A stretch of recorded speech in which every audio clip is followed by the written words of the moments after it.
नरेंद्र सिंह तोमर जी कहते हैं कि बिगड़ सब्सिडी के किसान, अरे किसान के लिए ही सब्सिडी होती है। आपने डीजल के भाव इतने बढ़ा दिए, सबसे ज्यादा डीजल उपयोग कौन करता है? किसान उपयोग करता है। आप प्लेन का फ्यूल जितने कम में मिल रहा है उससे डबल कीमत पे डीजल की कीमत में, तो बड़े बड़े सेक्टर्स बनाए थे, पब्लिक सेक्टर्स बनाए थे, उन्हें आप प्राइवेट करते जा रहे हो। रेलवे के आप निजीकरण के और लगे हुए, जो रोजगार की सबसे, क्योंकि पब्लिक सेक्टर क्या होते हैं, ये कमाने के लिए नहीं होते, ये जनता को राहत देने के लिए। आदि करो, आपने मोदी जी ने कहा था कि लागत आदि कर देंगे, कीमत दुगनी, पर उनने लागत तो दुगनी कर दी और कीमत आदि कर दी। नमस्कार, आज हम मौजूद हैं मध्य प्रदेश के कालापीपल विधायक कुणाल चौधरी जी के साथ में। कुणाल चौधरी जी, आपका बहुत बहुत स्वागत है हमारे चैनल में। सबसे पहले व्यक्तिगत तौर पर मैं आपसे जानना चाहूंगा कि राजनीति आखिर है क्या? राजनीति के अलग अलग मायने लोगों को एक प्रदेश का, देश का जो हमारा मौलिक ढांचा है, जो लोकतांत्रिक ढांचा है कि देश के संवैधानिक अधिकारों के लिए, तो कहीं ना कहीं हम इस गणतंत्र को, बेसिक हम इसे लोकतंत्र जरूर कहते हैं, पर ये गणतंत्र है।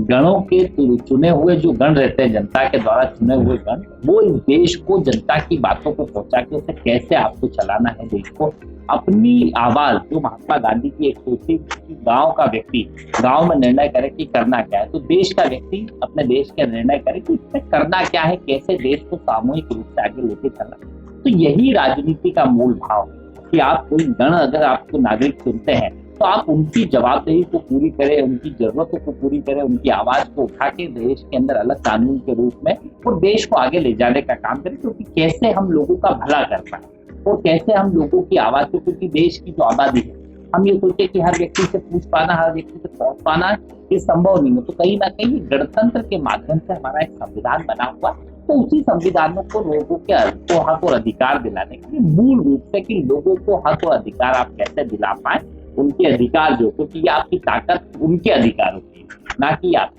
मध्य प्रदेश में 15 सालों के बाद कांग्रेस सरकार को एक जीत का सुनहरा मौका मिला और अपने आप को स्थापित करने के लिए काफ़ी अच्छा मौका था, लेकिन उसके बावजूद भी हमने यह मौका गवा दिया। तो अब उपचुनाव को लेकर हमारी क्या तैयारियां हैं? ये एक मध्य प्रदेश में कांग्रेस पार्टी की सरकार जनता ने बनाई थी। जनता ने जनादेश कांग्रेस पार्टी को दिया था और जीते हुए जनादेश से सरकार बनाई थी। भारतीय जनता पार्टी ने पिछले दरबार जनादेश को खरीद के, मतलब चंद चुनिंदा विधायकों को खरीद के ये सरकार बनाने का काम किया और बिगर पैर की सरकार खरीदे हुए जनादेश की भारतीय जनता पार्टी की चल रही है। मुझे लगता है कि जल्द से जल्द ये जैसे उपचुनाव खत्म होंगे, भारतीय जनता पार्टी की सरकार पूरी तरीके से नेस्ता नाबूद हो जाएगी, क्योंकि जनता जिसे चुनती है, जिसे जनादेश देती है, उसके साथ हम खड़े। और जनता के जो मूल मुद्दों को हमने लाए थे, क्योंकि कोई भी व्यक्ति जो विधायक बनता है, कोई भी व्यक्ति नेतृत्व बनता है, तो वो सिर्फ कुणाल चौधरी को 90,000 वोट मिले तो कुणाल के घर के तो वोट है नहीं। जनता ने जो वोट दिए, जो कार्यकर्ताओं ने काम किया, पार्टी की नीति को नीचे तक पहुंचाया, उसके माध्यम से कांग्रेस पार्टी को वोट मिला और कांग्रेस पार्टी के विधायक चुनाव जीते थे। फिर जनता के जो वादे करे थे, हम लोगों ने उनको पूरा करने का काम किया। चाहे बिजली के बिल 100 रुपए में 100 यूनिट करने की बात कही हो, चाहे किसान कर्जे माफी की बात कही हो, चाहे हम लोगों ने गरीब को पेंशन बढ़ाने की बात की, अलग अलग मुद्दों के ऊपर हमने काम किया और अलग अलग जगह पे बेहतर रूप से मध्य प्रदेश की जनता के लिए हमने काम करने का काम। आप देखेंगे 27 की 27 सीटें कांग्रेस पार्टी जीतेगी, तो उसके बाद वापस कांग्रेस पार्टी मध्य प्रदेश में सरकार बनेगी। पिछली जब हम विधानसभा चुनाव जीते थे और मध्य प्रदेश में आपने कमलनाथ जी के नेतृत्व में सरकार बनाई थी, तब एक बड़ा सवाल था किसान कर्ज माफी। किसान कर्ज माफी को लेकर काफी बड़े बयानबाजी भी की गई थी और 10 दिन के अंदर कर्ज माफी को लेकर कहा गया था कि 10 दिन में किसानों को कर्ज माफ किया गया है। तो कहीं ना कहीं आपके जो बीजेपी सरकार है, उन्होंने आरोप लगाया किसानों को लेकर आपकी तरफ से कोई भी ऐसे कर्ज माफ नहीं किए गए हैं और जो वादे थे पूरी तरह से गलत साबित हुए। भारतीय जनता पार्टी हमेशा झूठ बोलो, जोर से बोलो और बार बार बोलो की नीति। हमने कहा था 10 दिन में हम कर्जा माफ करेंगे। पहली जो फाइल अगर कमलनाथ जी ने मुख्यमंत्री की शपथ लेने के बाद साइन करी थी, वो किसान कर्जा माफी की साइन करी थी, पर लगभग 50,000 करोड़ रुपए नीचे तक सुरक्षित और व्यवस्थित पहुंचाने में समय लगता है। साइन करे, काम करना चालू करा, 2 तरीके के कर्जे थे। एक कालातीत, आज तक हिंदुस्तान के इतिहास में जब भी कर्जा माफी हुई है वो हमेशा कालातीत, जिसे भारतीय जनता पार्टी डिफाल्टर थी, हम उसे डिफाल्टर नहीं कहते, हम उसे कहते हैं कि किसी ने 10 साल से नहीं भरा, किसी ने 5 साल से नहीं भरा, 20 साल से नहीं भरा।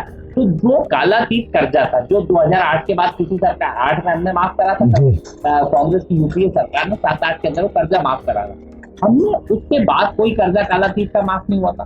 तो 2 लाख तक का कालातीत कर्जा हम पहले उसके अंदर माफ कर चुके हैं। फिर हमारा रूल आया कि माननीय मुख्यमंत्री कमलनाथ जी ने कहा कि क्या इन रेगुलर भरने वालों की गलती जो हर साल अपना किराया कर्जा पटाते हैं फिर नया कर्जा लेते हैं, तो क्यों ना हम इन लोगों का भी माफ करें, क्योंकि कर्जा माफी का जो रहता है वो हमेशा कालातीत का रहता है। तो फिर रेगुलर की एक प्रोसेस हमने चालू करी जिसमें 50,000 तक का पहली किस्त में माफ कर दिया था, 1 लाख तक का भी हम माफ कर चुके थे आधी से ज्यादा जगहों को। अब 1 से 2 लाख तक के जो बीच का बचा था वो इस बजट के प्रावधान के बाद कहीं ना कहीं 50,000 करोड़ का बड़ा बजट होता है, तो उसे धीरे धीरे जनता तक पहुंचाना, उसमें अलग अलग तरीके से बैंकों से बात करना, अलग अलग तरीकों से बैंकों से तैयारी करना। तो ये भारतीय जनता पार्टी हमने कल कमलनाथ जी 26 लाख वो किसानों की पेन ड्राइव के अंदर लिस्ट नाम नंबर सहित दी है कि आप इसमें चेक कर ले किसका कर्जा माफ नहीं हुआ। मैं तो फील्ड का किस हूँ आदमी, मैं फील्ड का विधायक हूँ, लगातार मेरे क्षेत्र में किसान है। आप जाके देखेंगे, मेरे साथ चल के देखेंगे तो आपको समझ में आएगा। अब ये सिर्फ झूठ बोलो, एसी रूम में बैठ के खेती करते हैं, एसी रूम में बैठ के बात करते हैं, तो ये किसान के प्रति नकारात्मकता वाली सरकार जो है वो भारतीय जनता पार्टी की। आप जमीनी लेवल के नेता हैं और व्यक्तिगत तौर पर आप किसानों से हमेशा ही जुड़े रहे हैं, तो मूलभूत समस्याओं के बारे में अगर हम बात करें तो किसानों की मूलभूत समस्याएं और क्या है, जो कि देखा जाए मध्य प्रदेश जो है नंबर 1 पे किसानों की आत्महत्याओं में सबसे ऊपर है, तो उसको लेकर क्या आपके विचार हैं कि किस तरह से देखा जाएंगे? आप भी एक किसान हैं। देखिए, लगातार जो भारतीय जनता पार्टी की नीति निकली वो किसान विरोधी, इन्हीं के राज्य में किसान के पेट पे लात भी पड़ी, किसान की छाती पर गोली भी मंजूरी पड़ी, टीकमगढ़ में नंगा करके किसानों को मारा गया। तो किसान के प्रति नकारात्मकता का भाव जो है वो भारतीय जनता पार्टी के अंदर जो नीति नीति मूल होती है कि किसान को कैसे हम बेहतर, क्योंकि हिंदुस्तान की इकोनॉमी और मूल रूप से मध्य प्रदेश तो किसानों का प्रदेश है। यहाँ की इकोनॉमी भी अगर आपको गवर्न करनी है तो जब तक किसान मजदूर के पास पैसा नहीं पहुंचेगा, वो 70% से ज्यादा आबादी आपकी कहीं ना कहीं खेती या खेती के ऊपर निर्भर है। जब तक खेती में लाभ का धंधा नहीं बनेगा, हर बार भाषण जरूर देते हैं कि हम दुगनी कर देंगे, आय दुगनी कर देंगे। जो कांग्रेस की यूपीए सरकार ने सोयाबीन की कीमतें, क्योंकि पहले जब कांग्रेस की सरकार नहीं आई थी, यूपीए से पहले जब एनडीए की सरकार थी, गेहूं हमारा बिका करता था 500 रुपए कुंटल, उसे 900 रुपए बढ़ा के आगे बढ़ाने का काम जो लगभग 1500 रुपए कुंटल तक ले जाके आप धीरे धीरे जाके 1900 रुपए कुंटल का आपका भाव हुआ।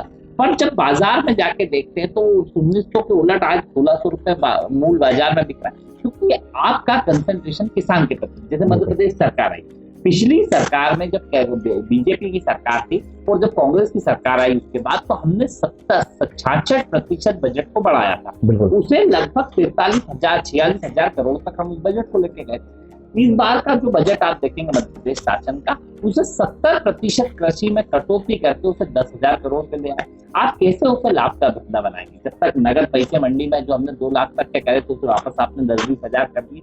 आप नगद पैसा नहीं देंगे, टाइम पे पैसा नहीं देंगे। अभी मार्च अप्रैल मई में जो गेहूं बिका उसका अभी तक पेमेंट नहीं हुआ। 10% से ज्यादा किसान प्रताड़ित है कि उनका पेमेंट अभी तक नहीं हो पा रहा है। तो लगातार किसान प्रताड़ित है, क्योंकि जब तक आप नीचे पैसा नहीं आएगा तब तक कहीं ना कहीं ऊपर बेहतर, एक तो आपको अच्छा खाद मिले, अच्छा बीज मिले। अभी आप सोयाबीन को देख रहे हैं, सारी खराब हो गई। उसका कारण है कि नकली खाद वाले, नकली बीज वाले, नकली दवाइयों वालों ने कहीं ना कहीं फिर प्राकृतिक मार भी पड़ी कि पानी टाइम पे नहीं आया। फिर पानी की व्यवस्था हमारे प्रदेश में, एक तरफ नर्मदा जी है, एक तरफ चंबल है, तो कहीं ना कहीं दोनों के बीच में भी हमारा जो हम ड्रिप इरिगेशन का जो 15 साल में बनना चाहिए था, इरिगेशन का पूरा सिस्टम, उसे हम डेवलप नहीं कर पाए। और जो बड़े बड़े डैम्स बनने थे नर्मदा जी के ऊपर, लगभग 18 बड़े डैम और 300 छोटे बड़े डैम, जो उसके कारण फिर सिंचाई की परियोजनाएं चलती, तो सिंचाई के लिए पानी अच्छा मिले, खाद अच्छा मिले, बीज अच्छा मिले, फिर समय के ऊपर उसकी पेमेंट मिले और सही कीमतें किसान को जो लागत है उससे दुगनी कीमत मिलना पूरा परिवार के। आज क्या होता है, उसकी लागत भी किसान की निकलना मुश्किल हो रही है, लगातार कर्जदार होता जाता है और कोई भी उसके प्रति संवेदना ही नहीं रखता। बीजेपी की सरकार ने लाखों करोड़ के कर्जे बड़े बड़े उद्योगपतियों के माफ कर दिए, पर कभी किसान की कर्जे माफी की उनको वो पाप दिखता है। हमने कर्जा माफ करा, कुछ थोड़ा बहुत समय लेट ज्यादा हो सकता है, हमने 10 दिन बोला था, थोड़ा समय, पर हमारी मंशा थी। क्या हमने गलत सोचा कि हमने कर्जा माफ करेंगे? अभी आपने ना तो कभी सोचा और हमने सोचा, तो अब आप कहते हैं किसान कर्ज माफी किसान का पाप है। अरे तुम्हें किसान पाप क्यों दिखता है?